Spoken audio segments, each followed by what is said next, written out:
الله الرحمن الرحيم نحن نحيي الموتى ونكتب ما قدموا وآثارهم وكل شيء أحصيناه في إمام مبين صلوات اللهم صل على محمد وآل محمد.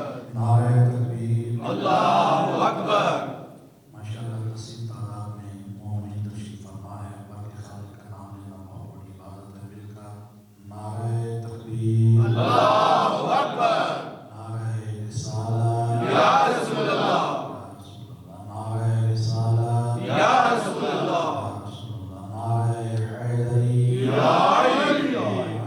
نعرہ حیدری یا علی. حسینیت زندہ باد.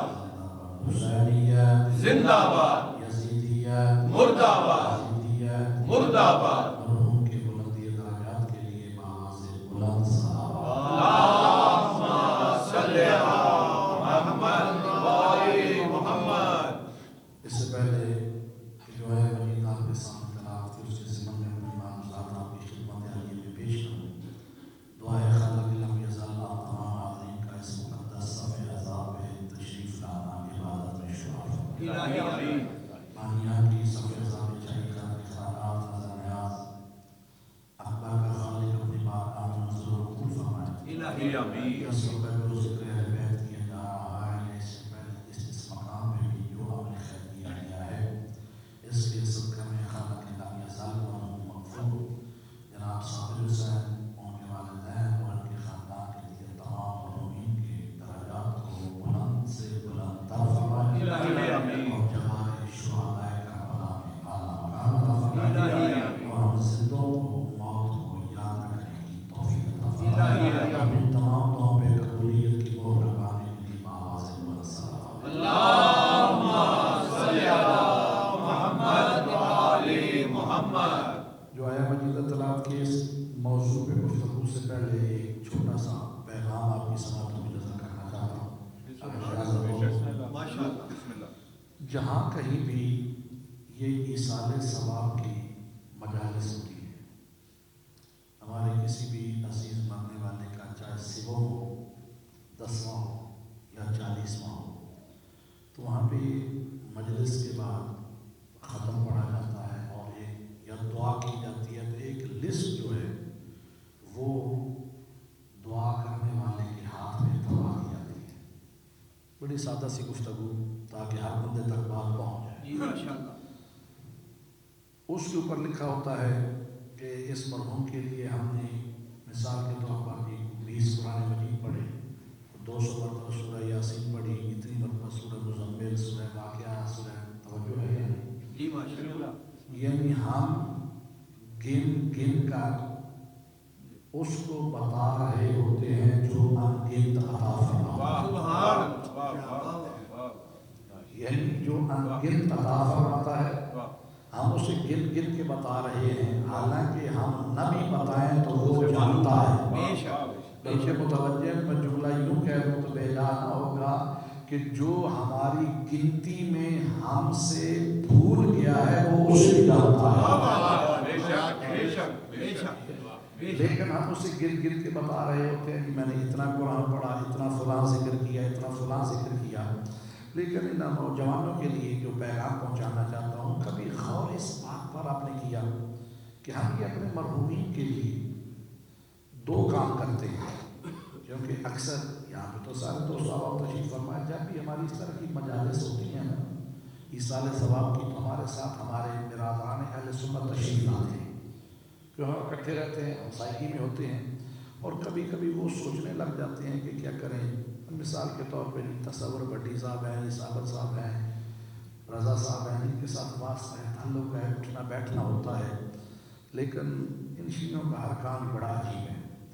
اب یہ جنازہ ہے تو وہ لمبا کر دیتے ہیں. ٹھیک ہے قرآن کی 2-4 صورتیں پڑھتے اس کے بعد ختم دے دیتے دعا کرتے یہ پہلے مجلس ہو رہی ہے پھر فلاں ہو رہا ہے. اس حوالے سے پہلی بات میں یہ کرنا چاہتا ہوں کہ ہم کوئی کام اپنی مرضی سے کرتے ہیں. سبحان اللہ. سبحان اللہ. قرآن کی آیت اس دلیل میں پیش کر رہا ہوں قرآن مجید میں اللہ رب العالمین ارشاد فرماتا ہے وَمَا أَتَاكُمُ الرَّسُولُ فَخُذُوهُ، جو میرا رسول دے وہ لے لو۔ تھوڑا سا توجہ میری طرف رکھیے گا، اور جس تک میری بات پہنچے وہ تھوڑا سا بے شک زبان نہیں تو سارے علاقے تائید فرمائے، مجھے اتنا پتہ چلے میری بات پہنچ رہی ہے کہ خداوند متعال فرمایا سورہ حشر میں وَمَا أَتَاكُمُ الرَّسُولُ فَخُذُوهُ، جو میرا رسول دے وہ لے لو، جو میرا رسول دے وہ لے لو۔ وَمَا نَهَاكُمْ عَنْهُ فَانْتَهُوا، جس سے میرا رسول منع کرے اس سے رک جاؤ۔ ہم شیعان علی ابن ابی طالب کے مذہب کی بنیاد قرآن کی یہی آیت ہے سبحان اللہ، ماشاء کہ اللہ، جو رسول دے وہ لے لو، جس سے رسول منع کرو اس سے رک جاؤ۔ ہم اپنے مرنے والے کے لیے یہ جو قرآن کے ساتھ یہ ذکر اہل بیت کرتے ہیں، یہ اسی آیت کی روشنی میں کہ جو رسول دے وہ لے لو، جس سے رسول منع کرے اس سے رک جاؤ۔ اسی رسول نے، دانائے سبل نے، آمنہ کے لال نے، ختم الرسول نے، نور اول نے، عشق اول نے، دعا رسول نے، یاسین رسول نے، محمد رسول نے، سراج منیرہ رسول نے اپنی آب وحی سے دھلی زبان سے ارشاد فرمایا کہ انی تارکن فیکم الثقلین، میں محمد تمہارے درمیان دو چیزیں چھوڑ کے جا رہا ہوں۔ توجہ ہے؟ ماشاء اللہ، انی تارکن فیکم الثقلین، کتاب اللہ و عطرت اہل بیت، ایک میں اللہ کی کلام قرآن چھوڑ کے جا رہا ہوں، اور دوسری اپنی اہل بیت چھوڑ کے جا رہا ہوں۔ ماشاء اللہ، رسول نے فرمایا دو چیزیں، کیا؟ کتاب اللہ عطرت اہل بیت، ایک ہے اللہ کی کتاب میں چھوڑ کے جا رہا ہوں قرآن، دوسری اہل بیت۔ وَإِن تَمَسَّكْتُم بِمَا، جب تک ان دونوں کے ساتھ تمسک رکھو گے، قرآن اور اہل بیت کے ساتھ، تو کیا ہوگا؟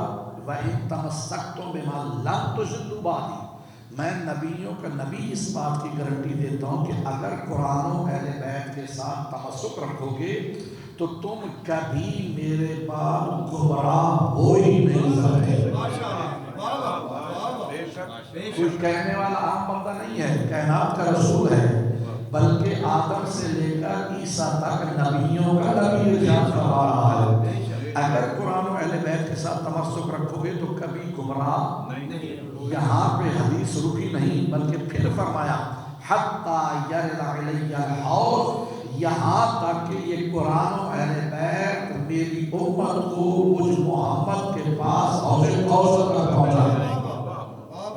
تو اس لیے ہم اپنے مرنے والے کے لیے اس حدیث کی روشنی میں پہلے قرآن کی آیت ہے کہ جو رسول دے وہ لے لو، اور پھر اس حدیث کی روشنی میں رسول نے فرمایا دو چیزیں قرآن و اہل بیت، ہم اپنے مرنے والے کے لیے پہلے قرآن کی تلاوت کرتے ہیں، پھر یہ ذکر اہل بیت کرتے ہیں کہ جس طرح صاحب حسین نے اس دنیا میں رہتے ہوئے قرآن و اہل بیت کو نہیں چھوڑا، اسی طرح اس کی اخروی زندگی کی بخشش کا دار و مدار قرآن و اہل بیت ہے۔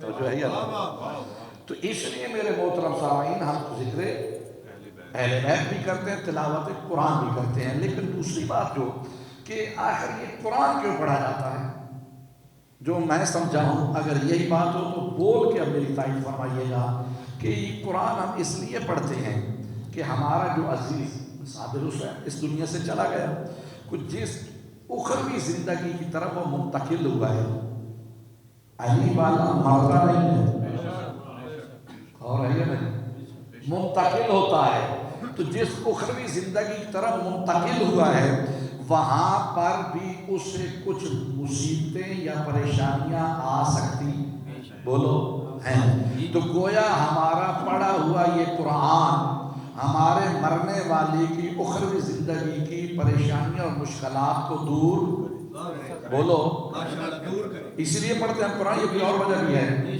یہی ہے۔ تو پھر خدا اس مرحوم صابر حسین کے درجات بلند فرمائے، اس کی مثال ثواب کی مجلس کے حوالے سے پیغام بندہ حکیم کا آپ کو یہی ہے، اگر واقعی ہمارا یہ عقیدہ و ایمان ہے کہ ہمارا پڑھا ہوا قرآن ہمارے مرنے والے کی اخروی زندگی کی پریشانیاں اور مشکلات دور کر سکتا ہے، تو کیا ہم زندہ لوگ اپنی مشکلات اور پریشانیاں دور کرنے کے لیے اس قرآن کو پڑھے تو ہماری مشکلات آسان نہیں ہوئی؟ تو پھر قبل اس کے کہ یہ انتظار کیا جائے کہ ہم مریں، آپ خاموش ہو گئے، میں آپ کی تو نہیں بات کر رہا، آپ نے تو نہیں مرنا، میں اپنی بات کر رہا ہوں کہ قبل اس کے کہ یہ انتظار کیا جائے کہ ہم مریں اور ہمارے مرنے کے بعد ہمارے وارث قرآن پڑھیں، اسی زندگی میں خود اپنے آپ کو قرآن پڑھنے کی عادت بناؤ۔ اس لیے کہ اللہ نے قرآن مردوں کے لیے نہیں بلکہ زندوں کے لیے نازل فرمایا۔ قرآن جو ہے یہ مردوں کی کتاب نہیں ہے، یہ زندوں کے لیے اللہ نے نازل فرمایا ہے۔ اسی وجہ سے خالق لم یزل ارشاد فرما رہا ہے انا نحن نحیی الموت، ہم ہی ہیں وہ جو زندوں کو موت دیتے ہیں، اور صرف موت نہیں دیتے، وَنَكْتُبُ مَا قَدَّمُوا، اور جو دنیا میں رہ کر وہ کرتے ہیں ہم اپنے پاس لکھ لیتے ہیں۔ اللہ اکبر، یہاں تک کہ جو آنکھ کے اشارے سے کسی کی غیبت کی تھی وہ بھی لکھی جاتی ہے۔ نکتبو، ہم لکھ لیتے ہیں، ما قدموا، جو کچھ وہ آگے بھیجتا ہے، صرف اس کا وہ عمل نہیں لکھتے، وَآثَارَهُمْ، اس عمل کا اثر بھی لکھتے ہیں۔ توجہ ہے یا نہیں؟ یعنی ایک ہے عمل، مثال کے طور پر یہ یہاں مسجد قرآن آتی تعمیر جب ہو رہی تھی، مثال کے طور پر جاوا صاحب نے یہ تعمیر کر رہا، یہ ہے عمل، جب تک تعمیر ہو رہی یہ ہے عمل، ختم تعمیر ہو چکی عمل ختم ہے، اثر ختم نہیں۔ چلو اور آسان کرو بچوں کے لیے، میں نماز پڑھ رہا ہوں، عمل جتنی دیر نماز پڑھی ثواب ہے، پڑھ چکا نامہ اعمال لکھا گیا، اجر قیامت کے دن۔ روزہ ایک بندہ رکھ رہا ہے، اجر ہے، جب تک اذان فجر سے مغربین تک روزہ ہے اس کا عمل لکھا جا رہا ہے، ثواب ہے۔ روزہ افطار کیا، عمل ختم، اجر کا پتہ قیامت کو چلے گا۔ لیکن کچھ عمل ایسے ہیں کام کہ عمل ختم ہو جاتا ہے، اثر ختم نہیں ہوتا۔ جس طرح مسجد کا تعمیر کروانا، عزاخانہ کا تعمیر کروانا، مدرسہ کا تعمیر کروانا، ایک بندے نے ایک مسجد بنوا دی، ایک عزاخانہ بنوا دیا، ایک مدرسہ تعمیر کروا دیا، اب وہ جتنا عرصہ تعمیر ہوتا رہا اس کا عمل تھا، عمل لکھا جاتا رہا، تعمیر کروا دیا، عمل ختم ہے، اثر ختم نہیں۔ اب کیا ہوگا کہ یعنی وہ تو تعمیر کروا کے چلا گیا اس دنیا سے، زندگی اس نے کتنی گزاری یہاں پر، مثال کے طور پہ 70 سال گزاری، 70 سال زندگی گزار کر چلا گیا۔ اب وہ عزاخانہ، وہ مسجد، وہ مدرسہ یہاں پہ 100 سال پیچھے باقی رہا۔ جتنے لوگ اس مسجد میں آ کر نماز پڑھیں گے، اس عزاخانہ میں لوگ جتنے عزاداری کریں گے، پہلے وہ ثواب اس بندے کے نام اعمال میں درج ہوگا جس نے وہ تعمیر کروایا تھا، پھر ان کو ملے گا جو عمل کر رہے ہیں۔ تو اب اگر فتویٰ صادر نہ فرما مجھے عمل یہ بات کہنے کا حق دو گے، یعنی دو چیزیں ہیں۔ کتنی چیزیں ہیں؟ دو۔ دنیا میں ایک ہوتا ہے عقیدہ، ایک ہوتا ہے عمل۔ عقیدہ بنانا بندے کا اپنا کام ہے، مرنے کے بعد کسی کے باطل عقیدہ کو کوئی بندہ ٹھیک، میری بات پہنچی نہیں آتا کہ لیا پریشان ہے۔ یعنی دین اسلام دو چیزوں کا نام ہے، ایک ہے عقیدہ، ایک ہے عمل۔ عقیدہ کیا ہے؟ توحید، اللہ کو وحدہ لا شریک ماننا عقیدہ ہے، اللہ کو عادل ماننا عقیدہ ہے۔ حضرت آدم سے لے کر سید الانبیاء محمد مصطفیٰ صلی اللہ علیہ وآلہ وسلم تک 1,24,000 نبیوں کو اللہ کا مرحق نبی تسلیم کرنا، فرشتوں پر ایمان رکھنا، جنت پر ایمان رکھنا، توجہ یہ سارا کیا عقیدہ ہے۔ پاک رسول کے بعد علی سے لے کر مہدی تک 12 ان کے جانشین تسلیم کرنا، قیامت کو برحق ماننا کہ ایک دن آئے گا جب اللہ سوال کرے گا میں جو زندگی کی نعمت دی تھی اس کو کیسے خرچ کیا۔ یہ سارا عقیدہ ہے. تو مرنے کے بعد عقیدہ کسی کا درست نہیں ہو سکتا. اگر خدا نہ خواستہ کسی کا عقیدہ ختم نبوت پہ غلط تھا تو اگر مرنے کے بعد تمام حفاظ قرآن کو، قاریان قرآن کو اکٹھا کر دیا جائے، اس مرنے والے کا یہ عقیدہ ٹھیک کرو تو جتنا مرضی قرآن پڑھتے رہے اس کا عقیدہ درست نہیں ہوگا. میری بات پہنچ رہی ہے؟ نہیں کر سکتے. ہاں عقیدہ ٹھیک تھا. یا بچوں کے لیے آسان کروں، ہمارے مذہب تشیع میں جو اصول دین ہیں انہیں عقیدہ کہا جاتا ہے، جو فروع دین ہیں انہیں عمل کہا جاتا ہے.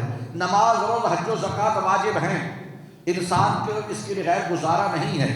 لیکن اگر کچھ بندہ نمازیں پڑھتا رہا، روزے رکھتا رہا، کچھ رہ گئی، اللہ نے فرمایا نماز خود پڑھ. بیمار ہے، کھڑا ہو کے نہیں پڑھ سکتا، بیٹھ کے پڑھ. بیٹھ کے نہیں پڑھ سکتا، لیٹ کے پڑھ. لیٹ کے نہیں، اشارے سے پڑھ. اگر تو نے نہیں پڑھی تو اللہ فرماتا ہے تو مر گیا، عقیدہ تیرا ٹھیک تھا، قبر میں چلا گیا، میں فوراً تجھے سزا دینے میں جلدی نہیں کروں گا، میں انتظار کروں گا. اگر تیری اولاد میں سے کوئی نماز پڑھتے میں پھر بھی معاف کر دوں گا. جو ہے یا نہیں؟ یعنی عقیدہ تیرا ٹھیک ہے، عمل کرنا چاہیے، لیکن عمل کی کمی رہ گئی تو وارث پوری کر سکتے ہیں. فرمایا تیری اولاد میں سے نہیں تو قیامت کا سورج طلوع ہونے تک میں انتظار کروں گا. یہی وجہ ہے کہ مرنے کے فوراً بعد قبر میں جب ہم میت کو اتارتے ہیں تو قبر میں اتارنے کے بعد جو سوال و جواب ہوتا ہے یہ عقیدے کا سوال ہے، عمل کا نہیں ہے. اور فرما رہے ہیں بھائی؟ ہاں اللہ نے قبر میں، اور یہاں پہ ایک بات اور عرض کر دوں، میں بڑی سادہ گفتگو کرنے کا رکھتا ہوں تاکہ اہل تک پہنچ جائے. اور جو اعتراض ہوتے ہیں اعتراض کا جواب دینا بھی ہمارے سے ہمیں بندہ پوچھے، جب ہمارے اوپر اعتراض ہے تو جواب بھی تو ہم سے مانگنا چاہیے نا. یہ بھی کہ ہم جب قبر میں میت کو رکھتے ہیں، رکھنے کے بعد تلقین پڑھتے ہیں کندھے پکڑ کے، اسمع افہم سن اور سمجھ. یہ بھی عجیب بات ہے. شیعہ دیکھو نا، یہ قبر میں بھی اپنے میت کو آرام نہیں کر رہے ہیں، وہاں پہ بھی پکڑ پکڑ کے ہچکولے دیتے رہتے ہیں. اور میں نے پہلے کہا کہ اللہ فرماتا ہے جو رسول دے وہ لے لو، جس سے رسول منع کرے اس سے رک جاؤ. میں پھر تائید میں حدیث پڑھنے لگا ہوں، اور اگر یہ حدیث آپ نے کبھی سنی ہے یا ترجمہ تو پھر درود کے ساتھ تائید فرمائیے گا. سید الانبیاء کا فرمان ہے اطلب العلم من المہد الی اللہ، کہ ماں کی گود سے لے کر قبر کی دیواروں کا علم حاصل کرو. حدیث ہے. جو سکول کچھ عرصہ بھی کیا ہے نا یا کالج یونیورسٹی تو کم از کم دفتروں پہ یہ لکھا ہوتا ہے، ہیڈماسٹر پرنسپل کے لیے کہ گہوارے سے لے کر گود سے لے کر گود تک کا علم حاصل کرو. بولو ہے ایسے؟ اچھا مجھے بتاؤ، میں نے تو آج تک کبھی نہیں دیکھا کہ دنیا میں کسی نے قرآن نہ پڑھا ہو زندگی میں، ادھر روح قبض ہوئی ہو تو کہا کہ جاؤ ذرا قاری صاحب کو بلا کے لاؤ، کیونکہ رسول نے فرمایا تھا کہ قبر تک علم حاصل کرو، اب ذرا قاری صاحب کیسے قرآن پڑھا دو. بولو کبھی ہوا ہے؟ یا مرنے کے بعد کہا جی کوئی اسکول کا جناب استاد بلا کے لاؤ، کوئی پروفیسر کالج یونیورسٹی کا بلا کے لاؤ، اسے پڑھا دے. کبھی ہوا ہے؟ اگر کوئی مرنے کے بعد علم حاصل نہیں کر سکتا تو نبی نے فرمایا کیوں؟ اور ہے یا نہیں؟ اگر مرنے کے بعد کوئی علم حاصل نہیں کر سکتا تھا نبی نے فرمایا کیوں؟ اگر علم حاصل کر سکتا ہے تو ہم نے کسی کو پڑھتے دیکھا نہیں. یہ واحد قوم تشیع علی ابن ابی طالب کے ماننے والے ایسے ہیں جو رسول کی حدیث پر عمل کرتے ہیں. ہم یہ کوئی وہاں پر اس میت کو تکلیف نہیں دینا چاہتے، قبر میں رکھ کر، کیونکہ رسول نے فرمایا ہے کہ گود سے لے کر قبر کی دیواروں کا علم حاصل کرو. ہم قبر میں رکھ اس سے کندھے پکڑ کر کہتے ہیں اسمع افہم سن اور سمجھ. هل أنت لله بالذي فارقتنا عليه من شهادته أن لا إله إلا الله وحده لا شريك له وأشهد أن محمدا عبده ورسوله. اللہ نے تیرے اور ہمارے درمیان جو ایک وعدہ کیا تھا جدائی کا، آج وہ دن آ چکا ہے، اور اس بات کی تو نے گواہی دینی ہے کہ اللہ وحدہ لا شریک ہے، محمد مصطفیٰ اس کے نبی ہے، اور علی سے لے کر باقی تک بارہ اس کے جانشین ہے. توجہ ہے یا نہیں؟ ماشاءاللہ. یہ اس حدیث پہ ہم عمل کرتے ہیں قبر میں اس کو. اچھا تو یہاں پر میں نے کہا قبر میں سوال عقیدے کا، اور ہم پھر کیا کہتے ہیں اذا اتاک الملکان المقربان الرسولان من عند اللہ تبارک و تعالی وسألوک عن ربک وعن نبیک وعن دینک وعن کتابک وعن قبلتک وعن ائمتک فلا تخف ولا تحزن. ابھی اللہ کی طرف سے بھیجے دو فرشتے تیرے پاس آئیں گے اور آ کر وہ دونوں سوال کریں گے من ربوں کا، من نبیوں کا، من اماموں کا، من کتابوں کا، من قبلتوں کا، کہ بتا کہ تیرا اللہ، تیرا رب کون ہے، تیرا نبی کون ہے، تیری کتاب کیا ہے، تیرا امام کیا ہے، تیرا قبلہ کیا ہے.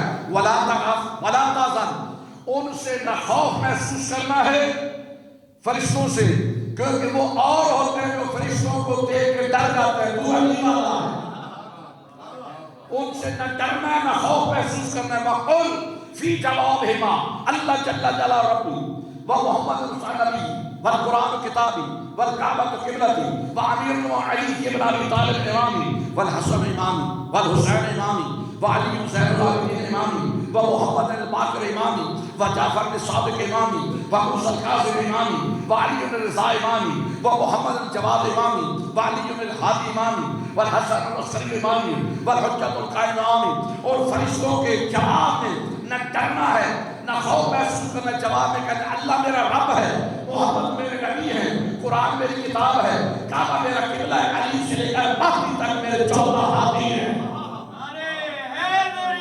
یا علی محمد سلام اللہ صلی علی محمد.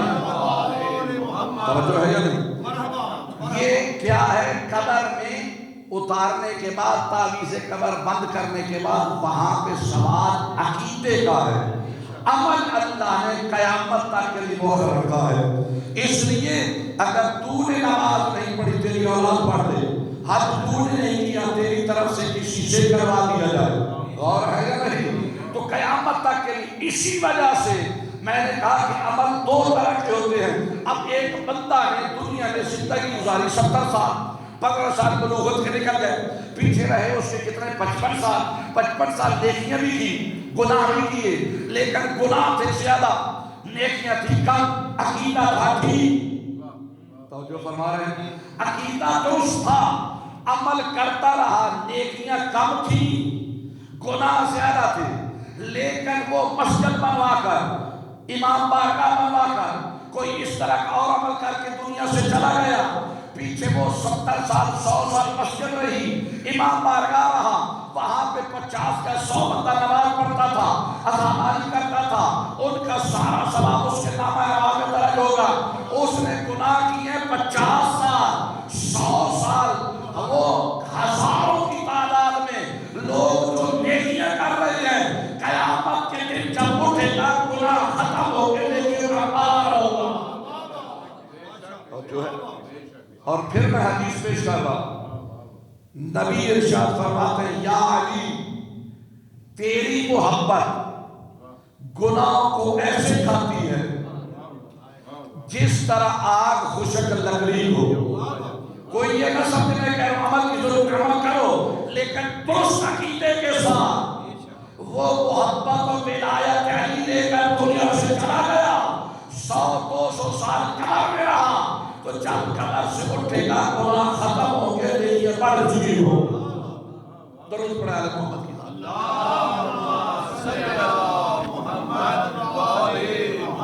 گھبرا تو نہیں میری گفتگو سے، پریشان نہیں آپ؟ اچھا میں آپ کی زیادہ زحمت نہیں دیتا، میرے کچھ دوست پریشان ہو گئے، میں دلیل پیش کر رہا ہوں، کیونکہ ہم میں سے بھی کچھ بندے ایسے ہیں کہ جب وہ فضیلت علی آ جائے تو پریشان ہو جاتے ہیں.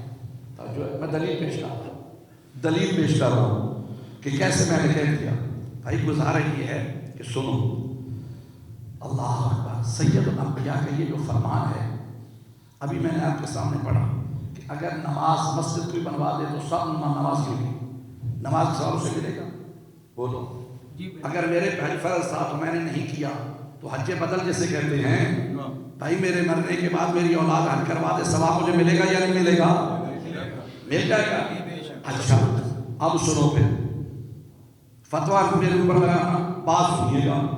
سید الانبیاء کا فرمان ہے جنگ خندق میں، توجہ ہے کہ جب ہمارے بن عبدالود کے مقابلے میں امیر کائنات جا رہے تھے، سید الانبیاء نے فرمایا، متفق علیہ حدیث ہے، تمام شیعہ سنی بھائیوں کی خود موجود ہے کہ 12 ایمان کل کفر کل، آج کل ایمان کل کفر کے مقابلے میں جا رہا ہے، یہ ہے۔ اور پھر کیا فرمایا؟ ضربت علی یوم الخندق افضل من عبادت الثقلین، خندق کے دن کی ایک ضرب، خندق کے دن کی علی کی ایک ضرب ثقلین کی عبادت سے افضل ہے۔ ثقلین کسے کہتے ہیں؟ تحت الثرى سے لے کر عرش اولی تک جتنی مخلوقات ہیں یہ ہے ثقلین میں، توجہ ہے، یہ تحت الثرى میں حشرات وغیرہ ثقلین میں، نباتات ثقلین میں، جمادات ثقلین میں، حیوانات ثقلین میں، انسان ثقلین میں، جنات ثقلین میں، فرشتے ثقلین میں، حوران جنت ثقلین میں، سارے نبی ثقلین میں، نبیوں کے صحابی ثقلین میں، نبیوں کی امتی ثقلین میں، یہ بات پہنچ رہی ہے۔ اگر ثقلین سمجھ میں آ جائے تو نبی فرما رہے ہیں علی کے خندق کے دن کی ایک ضرب ثقلین کی عبادت سے افضل ہے۔ اگر مجھ جیسا گناہ گار اپنے باپ کے گناہ کیے ہوئے اور رہی ہوئی عبادت حج کر دے، نماز پڑھ دے، تو اس کا ثواب پاؤں اس کو بخشوا سکتا ہے، تو پھر فتویٰ نہ لگائے تو کہنے کا حق دو گے۔ اگر عقیدہ درست ہے عمل ضرور کرنا چاہیے، بغیر عمل کے گزارا نہیں ہے، لیکن اگر عمل میں کمی رہ گئی تو خندق کے دن کی ایک علی کی ضرب تمام کائنات کو بخشوانے کے لیے کافی ہے۔ اس لیے کہ ثقلین کی عبادت سے علی کی ضرب کا ثواب زیادہ ہے۔ یہ تو خندق کی ایک ضرب ہے، ابھی علی کا بدر باقی ہے، اور ہے علی کا خیبر باقی ہے۔ تو میرے محترم سامنے یہ ضرب کیا ہے؟ بلندی سے ہاتھ کا پستی کی طرف آنا، یہ ہے ضرب، یہ توجہ ہے، یہ ضرب ہے۔ پھر مجھے جملہ کہنے کا حق دو گے، جس علی کے ہاتھ کا بلندی سے پستی کی طرف آنا ثقلین کی عبادت سے افضل ہے، اس علی کی بلندی کتنی عظیم ہوگی۔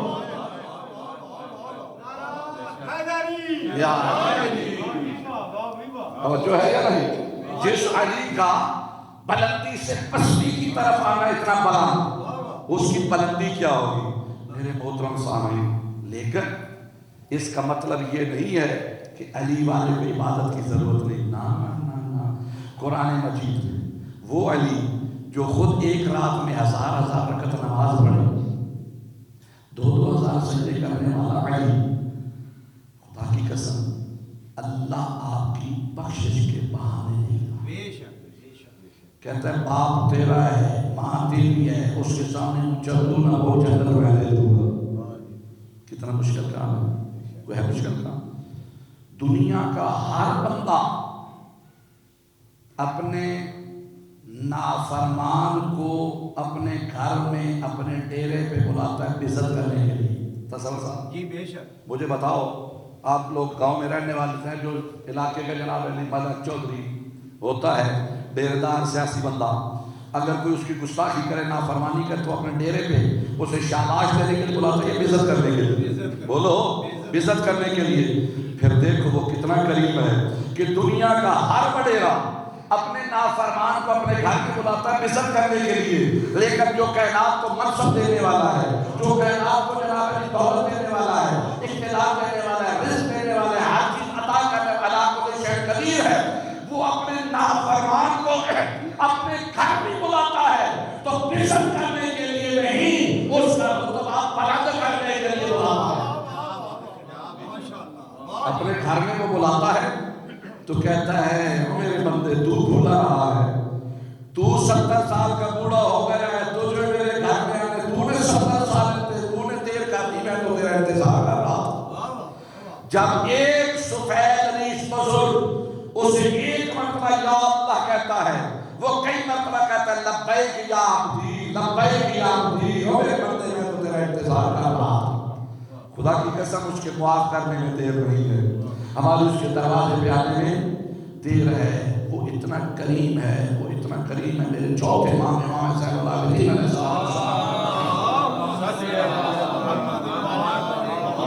ارشاد فرماتے ہیں اے بندہ خدا جب تیرے گناہوں کی کثرت کی وجہ سے تیری پیٹھ بوجھل ہو جائے نا تو اللہ کی رحمت سے نا امید نہ ہو. رات کی جب تاریکی ہو جائے نا آدھی رات کا وقت ہو جائے سارے لوگ بستروں پہ سو جائے تو اپنے بستر سے اٹھ کے وضو کر کے مصلی عبادت پہ آ 2 رکعت نماز توبہ پڑھ کے سابقہ گناہوں پہ پشیمان ہو اور آئندہ اس کی بارگاہ میں گناہ نہ کرنے کا وعدہ کر. اور معصوم امام فرماتے ہیں اگر تیری آنکھ سے اتنا آنسو آ جائے مچھر کا پر گیلا ہو جائے اس قریب اللہ کی رحمت کا سمندر تو یا نہیں آ کر تو بس میرے بندے میں تیرے سارے گناہ معاف کر. کتنا قریب ہے وہ میرے محترم سامعین. یہی وجہ ہے آخری بات کر رہا ہوں اور آپ کی زحمت کو تمام کر رہا ہوں. دیکھیں آج ہمارے پاس وقت ہے ذرا غور کرو ان باتوں پہ. آج کل تو کسی کے پاس وقت ہی نہیں ہے کسی کے لیے کچھ کرے. اگر آپ یہ سوچیں کہ میں اپنے لیے کچھ نہیں کروں گا میں نماز نہ پڑھوں اپنے واجبات ادا نہ کروں اپنی بہنوں کا حق ادا نہ کروں بھائیوں کا حق نہ دوں والدین کا گستاخ بن جاؤں جی تو میرے بعد اگر میرا کوئی عمل رہ گیا تو میرے وارث کریں گے. ارے بھائی کیا ضرورت جب میں اپنے ساتھ مخلص نہیں اپنے لیے میں کچھ نہیں کر رہا تو میری اولاد کو کیا ضرورت میرے لیے کچھ کرنے کی. آج کل تو آپ کو پتہ ہے کہ کیا صورتحال ہے. معصوم ارشاد فرماتے ہیں کبھی تو نے غور نہیں کیا کہ انسان جب دنیا سے جاتا ہے روح قبض ہوتی ہے تو اس مال کی طرف توجہ کر کہتا ہے کہ میں تجھے کمانے میں بڑا جناب علی حریص تھا اور خرچ کرنے میں بڑا بخیل تھا. میں نہ دن کی گرمی دیکھتا تھا نہ رات کی سردی دیکھتا تھا نہ حلال کی تمیز نہ حرام کی تمیز. تو میں دنیا سے جا رہا ہوں میرے ساتھ کیا کرے گا. اس کی آواز آتی ہے کاش تیرے سے پہلے جو گئے ان سے تو نے عبرت حاصل کی ہوتی. میں نے آج تک کسی کے ساتھ وفا کی ہے اگر تیرے مقدر میں ہوا تو صرف کفن کے 3 کپڑے مل سکے وہ بھی تیرے مقدر اور نصیب میں ہوا تھا جی.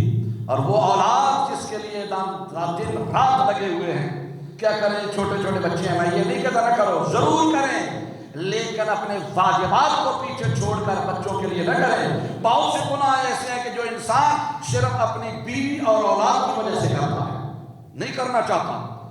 بچوں کے جناب خرچ اخراجات کے لیے گناہ کر لے گا بیوی کی جناب ڈیمانڈز کے اوپر گناہ کر لے گا.